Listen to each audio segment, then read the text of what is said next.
Centre. Mr. Speaker, the President of the Treasury Board didn't invent rum bottle politics or unbridled patronage, but he certainly raised it to a high art. We now know that the member for Muskoka bought the 2008 election using the public treasury as his personal campaign war chest. Now, I don't want to, as much as we love hearing from the member for Calgary East read his prepare notes, I'm not asking him. I'm asking, how can the Prime Minister put up with a Treasury Board president who violates his own Treasury Board guidelines to such an egregious extent? The Honourable Parliament Secretary, Minister of Foreign Affairs.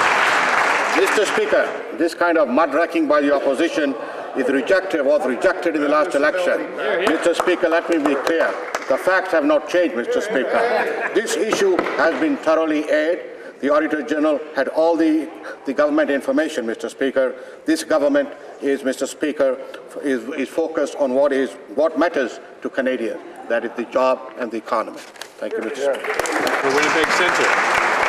Mr. Speaker, next to out-and-out corruption, nothing offends the sensibilities of Canadians as much as patronage pork barreling. And we now know the Minister of the Treasury Board, President of the Treasury Board, was setting up his buddies with lucrative and generous G8-related consulting contracts as if, again, he had this money to dole out. Now, it's that kind of who-you-know politics that fuels the cynicism in an already jaded electorate. I want to ask these guys, whatever happened to the Public Appointments Commission that was supposed to put an end to patronage? Whatever happened to the Federal Accountability Act?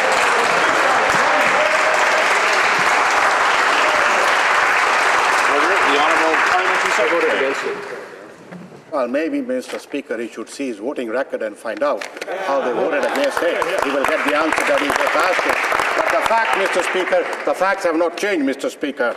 This issue has been thoroughly aired. The Auditor General had all the government information, Mr. Speaker. Let me tell this member, this government is focused on jobs and working for the economy. That is what the Canadians elected this government for. Honourable member for South Surrey, White Rock.